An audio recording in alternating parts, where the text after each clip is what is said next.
इस कहानी की शुरुआत में हमें एक गिलहरी को दिखाया जाता है जो पूरे गांव में इधर उधर घूम रही होती है कि तभी उसे खाने की खुशबू आने लगती है और उस खुशबू का पीछा करते हुए मरियम नाम की एक लेडी के घर में पहुंच जाती है जिसने एक स्वादिष्ट रोटी बनाई होती है। और जब वो उस रोटी को खाने से पहले खुदा को याद कर रही होती है कि तभी उसे किसी की आवाज सुनाई देती है और जब वो नीचे देखती है तो वहाँ पर वही गिलहरी थी जो मरियम की रोटी को चुरा कर वहाँ से ले जाने की कोशिश कर रही होती है। लेकिन जब वो मरियम को देखती है तो डर कर छिप जाती है। लेकिन मरियम दिल की अच्छी होती है इसीलिए एक रोटी का टुकड़ा गिलहरी को खाने के लिए देती है कि तभी वहाँ पर तेज रोशनी होने लगती है और अगले ही पल वहाँ पर एक फरिश्ता प्रकट होता है जिसको खुदा ने भेजा होता है। वो मरियम से कहता है कि डरो नहीं, तुम पर खुदा की खास मेहरबानी है। उनके रहमत से तुम्हें एक लड़का पैदा होगा जो पूरे संसार में उजाला लाएगा और यहाँ का नया राजा बनेगा। ये सुनकर मरियम बहुत खुश होती है और कहती है कि जैसी खुदा की मर्जी। इसके बाद वो फरिश्ता आसमान की गहराइयों में चला जाता है और आसमान में एक प्यारे से स्टार के रूप में चमकने लगता है। ये सब देखकर छोटी गिलहरी डर कर वहाँ से भाग जाती है। अब दुनिया के सभी पशु पक्षी उस प्यारी रोशनी को देखते हैं और रोमांच से भर जाते हैं क्योंकि उन्होंने इससे पहले आसमान में कभी भी इतनी प्यारी रोशनी नहीं देखी थी। इसके बाद हम एक डंकी को देखते हैं जिसका नाम भू होता है। वह भी उस रोशनी को देख रहा होता है और वो अपने पिता को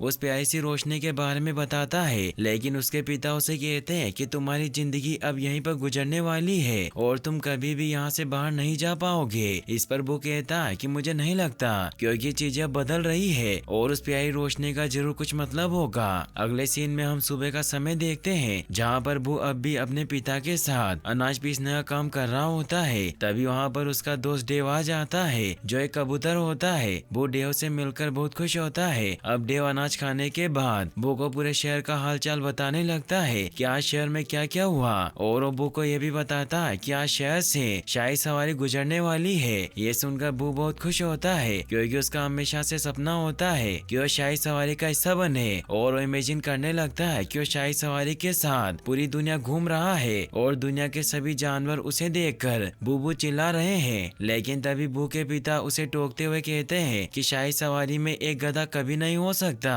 और तभी शाही सवारी भी इनके बगल से गुजरने लगती है। ये देखकर बू खुद को आजाद करने की कोशिश करने लगता है और वो खुद को आजाद तो कर लेता है लेकिन वो वहाँ से भाग नहीं पाता। लेकिन वो वहाँ पर आग भी लगा देता है और इससे पहले कि वहाँ से बाहर निकलता उसका मालिक वहाँ पर आ जाता है जो बू को आजाद और चक्की में लगी आग देखकर बहुत गुस्सा होता है। इसके बाद वो बू को और मजबूती से बांधकर वहाँ से चला जाता है। ये सब देखकर डेव बहुत दुखी होता है और उड़कर वहाँ से निकल जाता है। इसके बाद हम 6 महीने बाद का समय देखते हैं जहाँ पर बू अब भी अनाज पीसने का काम कर रहा होता है। इसके बाद हम जोसेफ को देखते हैं जो मरियम का पति होता है और आज वो बहुत खुश होता है क्योंकि आज उसकी शादी की सालगिरह थी। तभी मरियम भी वहाँ पर आ जाती है और जोसेफ मरियम से मिलकर बहुत खुश होता है। इसके बाद वो मरियम के साथ उस जगह पर आ जाता है जहाँ पर उन्होंने अपनी शादी की सालगिरह की पार्टी रखी थी। इसके बाद हम बू को देखते हैं जो अब भी अनाज पीसने का काम कर रहा होता है। यहाँ पर बू के पिता उससे पूछते हैं कि तुम्हारे यहाँ से भागने के प्लान का क्या हुआ।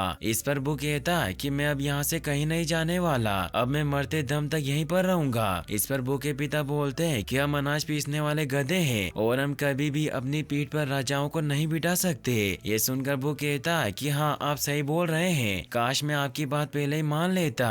और बू उदास हो जाता है। बू को उदास देखकर उसके पिता कुछ सोचने लगते हैं और अगले ही पल अचानक से वो नीचे गिर जाते हैं। ये देखकर बू जोर जोर से चिल्लाने लगता है। बू की आवाज सुनकर बू का मालिक वहाँ पर आ जाता है और इस समय बाहर जाने का दरवाजा भी खुला होता है। ये देखकर बू के पिता बू को वहाँ से भागने को कहते हैं क्योंकि बू के पिता ने बीमार होने का नाटक किया था ताकि वो बू को वहाँ से बाहर भेज सके। ये देखकर बू अपने पिता का धन्यवाद करके वहाँ से भागने लगता है और बू का मालिक उसका पीछा करने लगता है। वो अपने मालिक से बचकर पूरे शहर में भाग रहा होता है और उसे भागते हुए उसका दोस्त डेव भी देख लेता है जो बू को आज पहली बार शहर में देखकर बहुत खुश होता है और वो बू को भागने का रास्ता बताने लगता है। इसके बाद बू किसी तरह से बहुत मुश्किल से अपने मालिक से अपना पीछा छुड़ाता है और इस दौरान उसके पैर पर भी चोट लग गई थी जिससे वो किसी तरह उस जगह पर पहुंच जाता है जहां पर मरियम और जोसेफ की पार्टी चल रही होती है। इसके बाद हम जोसेफ और मरियम को देखते हैं जो पार्टी खत्म होने के बाद साफ सफाई का काम कर रहे होते हैं कि तभी मरियम को बू दिखाई देता है। वो मरियम को देखकर डर रहा होता है लेकिन मरियम दिल की अच्छी होती है है, इसीलिए वो बू के टूटे हुए पैर पर पट्टी बांध देती है और उसे प्यार से सहलाती है। तभी वहाँ पर जोसेफ आ जाता है, जो बू को देखकर उसे वहाँ से भगाने लगता है, लेकिन बू वहाँ से नहीं भागता।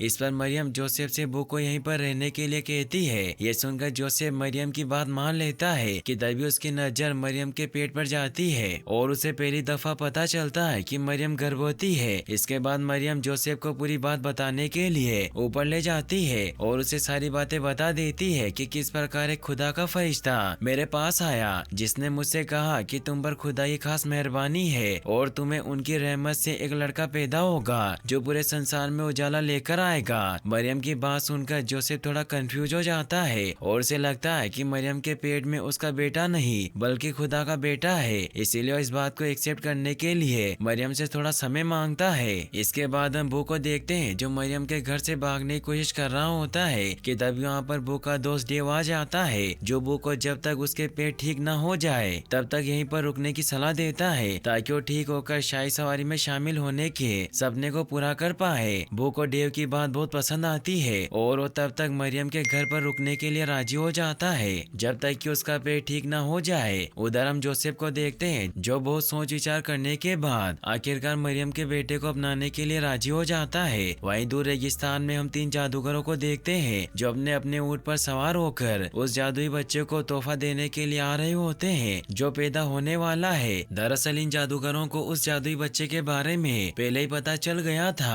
अब इन जादूगरों के ऊंट जिनका नाम डेबरा, साइरिस और फिलिप्स होता है, इनके बीच में इस बात पर बहस हो रही थी कि ये जादूगर किस समारोह में शामिल होने के लिए जा रहे हैं। यहाँ फिलिप्स का मानना होता है कि वो बर्थडे पार्टी में जा रहे हैं। इसके बाद ये लोग राजा के पास पहुँच जाते हैं और जब वो राजा को बताते हैं कि उस नए राजकुमार के लिए गिफ्ट लेकर आए हैं जो आसमान में देखे तारे के अनुसार बनने वाला है। जादूगरों की ये बात सुनकर राजा पूरी तरह से परेशान हो जाता है और वो इन तीनों जादूगरों को बंदी बना लेता है। इसके बाद वो अपने खास सिपाही को अपने पास बुलाता है जिसके पास थेडियस और रूफस नाम के 2 शिकारी कुत्ते भी होते हैं। वो अपने सिपाही को उस बच्चे को ढूंढकर मार देने का हुक्म देता है। अगले सीन में हम उसी गिलहरी को देखते हैं जिसको हमने मूवी के स्टार्टिंग में देखा था। वो बाकी के छोटे जीवों को उस घटना के बारे में बता रही होती है कि तभी वहाँ पर थेडियस और रूफस आ जाते हैं, जिन्हें देखकर सभी छोटे जीव वहाँ से भाग जाते हैं। इसके बाद रूफस और थेडियस उस छोटी गिलहरी को पकड़ लेते हैं और उससे उस बच्चे के बारे में पूछते हैं और वो गिलहरी डरकर उन्हें मरियम के बारे में बता देती है। इसके बाद वो डॉग छोटी गिलहरी को खाने की कोशिश करते हैं, लेकिन उनका मालिक उस छोटी गिलहरी को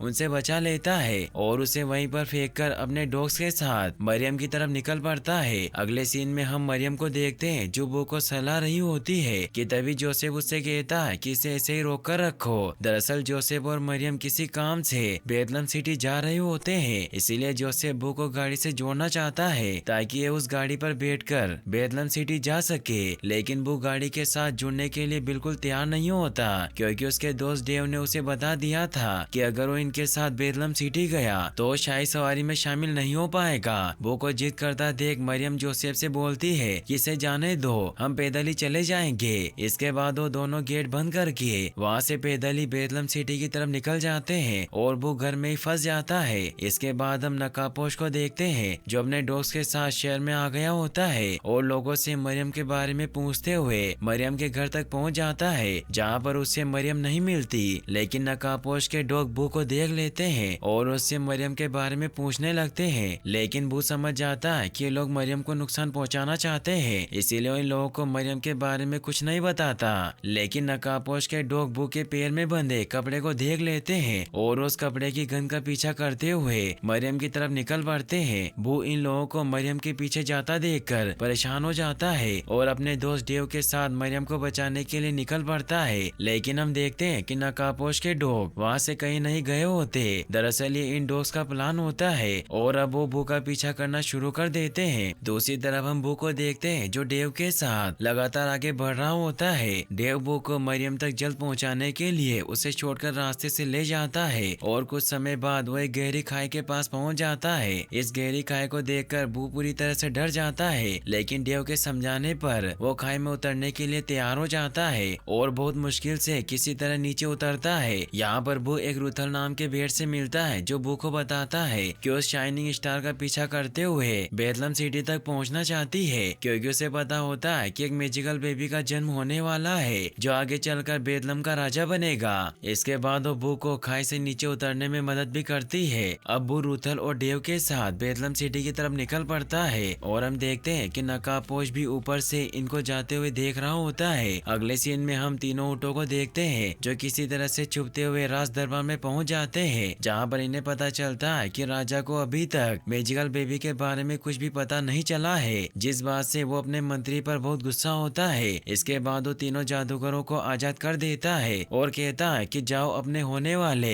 राजा को ढूंढकर उन्हें उपहार दो और जब वो मिल जाए तो मुझे भी बताना ताकि मैं भी यहाँ के नए राजा को देख सकूं। दरअसल ये सब राजा की चाल होती है ताकि उन जादूगरों का पीछा करके उस बेबी तक पहुंचकर उसे खत्म कर सके। दूसरी तरफ हम जोसेफ को देखते हैं जो मरियम के साथ लगातार आगे बढ़ रहा होता है। तभी वो देखते हैं कि बू भी वहाँ पर आ जाता है। इसके बाद बू मरियम को उस नकाबपोश के बारे में बताने की कोशिश करता है, लेकिन मरियम बू की बातें नहीं समझ पाती। तभी बू देखता है कि नकाबपोश भी अपने डॉग्स के साथ वहाँ पर आ गया है और वो मरियम को ढूंढ रहा होता है। ये देखकर बू डर जाता है और मरियम को खींचकर मेले की तरफ ले जाने लगता है, लेकिन नकाबपोश भी अपने डॉग्स के साथ मेले में आ जाता है और वो अपने डॉग्स को एक खंबे से बांधकर मरियम को ढूंढने लगता है कि तभी उसे मरियम दिख जाती है जो कुएं से पानी भर रही होती है। मरियम को देखकर नकाबपोश मरियम को मारने के लिए उसकी तरफ बढ़ने लगता है और जब वो नकाबपोश को मरियम की तरफ बढ़ता हुआ देखता है तो पूरी तरह से डर जाता है। यहाँ पर रुथल और डेव नकाबपोश को रोकने की कोशिश करते हैं लेकिन ऐसा नहीं कर पाते। दूसरी तरफ हम बू को देखते हैं जो जोसेफ के ठेले को धक्का दे देता है जिससे उसका ठेला लुढ़कते हुए मेले में आ जाता है और चारों तरफ तबाही मचाने लगता है। और इसी दौरान नकाबपोश पर एक दुकान गिरने से वो कुएं में गिर जाता है और इस प्रकार बू मरियम को बचाने में कामयाब हो जाता है। लेकिन जब मरियम देखती है कि मेले में सारी गड़बड़ी बू ने की है तो बहुत दुखी होती है। इसके बाद जोसेफ मरियम को लेकर वहाँ से आगे बढ़ जाता है और मरियम से कहता है कि अब वो बू को अपने साथ नहीं रख सकता क्योंकि वो बू के द्वारा मेले में की गई गड़बड़ी की वजह से उस पर बहुत गुस्सा होता है। और जब वो ये बात सुनता है तो दुखी होकर वहाँ से चला जाता है और डेव के साथ शाही सवारी की तरफ आगे बढ़ने लगता है और रुथल मरियम के साथ ही आगे बढ़ता है। लेकिन जब मरियम को पता चलता है कि बू उसके साथ नहीं आ रहा तो बहुत दुखी होती है। वही हम नकाबपोश को देखते हैं जो कुएं से बाहर निकल जाता है और अपने दोस्त के साथ एक बार फिर से मरियम की खोज में निकल पड़ता है। इसके बाद हम बू को देखते हैं जो डेव के साथ लगातार आगे बढ़ रहा होता है कि तभी उसे शाही सवारी दिखाई देती है जिसे देखकर बू और डेव बहुत खुश होते हैं। लेकिन तभी बू के पैर में बंधा मरियम के दुपट्टे का टुकड़ा उसके पैरों से खुलकर आसमान में उड़ जाता है और जब बू उस कपड़े को उड़ते हुए देखता है तो उसे एहसास होता है कि इस समय मरियम को उसकी जरूरत है। इसीलिए वो शाही सवारी में शामिल होने के अपने सपने को छोड़कर डेव के साथ मरियम की तरफ निकल पड़ता है। वहीं दूसरी तरफ हम मरियम और जोसेफ को देखते हैं जो लगातार आगे बढ़ रहे होते हैं कि तभी उनकी गाड़ी खराब हो जाती है। यह देखकर मरियम जोसेफ की मदद करने की कोशिश करती है और उसे कहती है कि यह सब खुदा की मर्जी है, उन्होंने इसके लिए हमें चुना है। लेकिन जोसेफ मरियम की बात से एग्री नहीं करता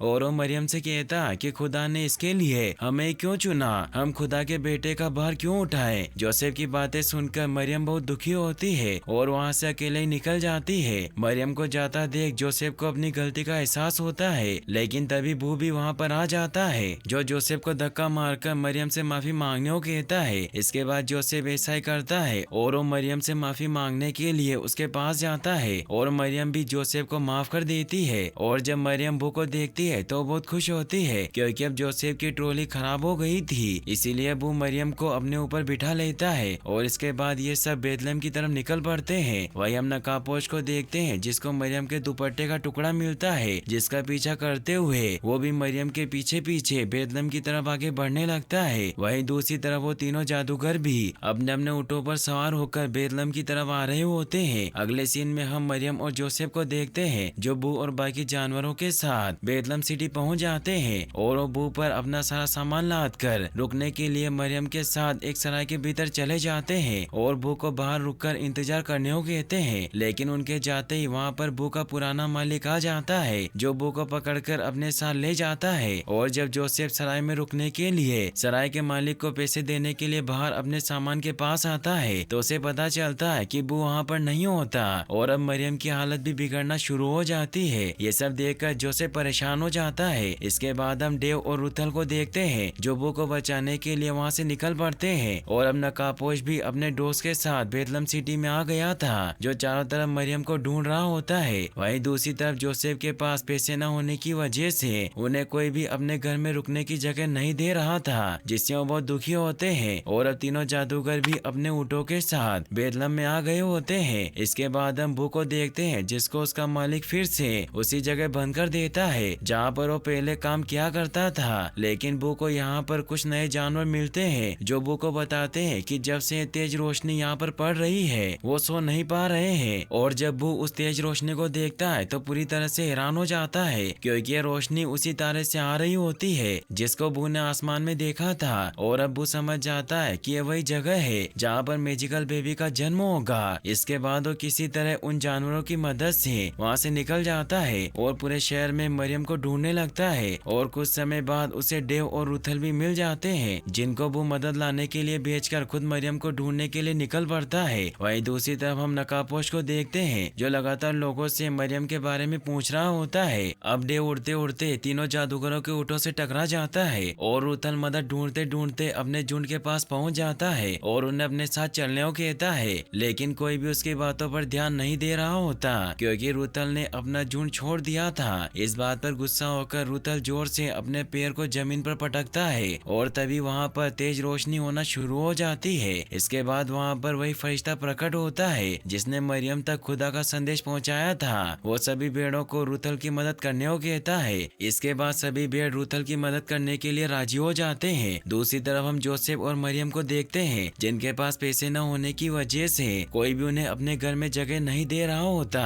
इस बात से वो दोनों दुखी होकर वहीं पर बैठ जाते हैं कि तभी भू उनको देख लेता है और वो मरियम को अपनी पीठ पर बिठाकर उस जगह की तरफ निकल पड़ता है जहाँ पर उस तारे की रोशनी पड़ रही होती है। लेकिन नकाबपोश भी इनको जाते हुए देख लेता है और वो भी अपने दोस्त के साथ उनकी तरफ बढ़ने लगता है। दूसरी तरफ भू मरियम को लेकर उस जगह पर आ जाता है जहाँ पर वो रोशनी पड़ रही होती है। यहाँ पर बाकी के जानवरों ने साफ सफाई भी कर दी होती है, लेकिन जब जोसेफ उस जगह को देखता है तो परेशान हो जाता है और कहता है कि क्या मेरा बेटा इस छोटी सी जगह में पैदा होगा। इस पर मरियम जोसेफ को समझाती है और कहती है कि ये सब खुदा की मर्जी है और वहीं पर बैठ जाती है। तभी बू को किसी की आवाज सुनाई देती है और जब वो बाहर आकर देखता है तो वहाँ पर नकाबपोश के दोनों डॉग्स होते हैं जो बू पर हमला कर देते हैं। लेकिन वहाँ पर बू भी उनका सामना करता है, लेकिन तभी वहाँ पर नकाबपोश भी आ जाता है जो बू को घायल करके मरियम की तरफ बढ़ने लगता है। लेकिन इससे पहले कि वो मरियम को कुछ नुकसान पहुँचाता, वहाँ पर रुथल अपने साथी भेड़ों के साथ आ जाता है जो उस नकाबपोश पर हमला कर देते हैं। और इससे पहले कि नकाबपोश भेड़ों के हमले से संभल पाता,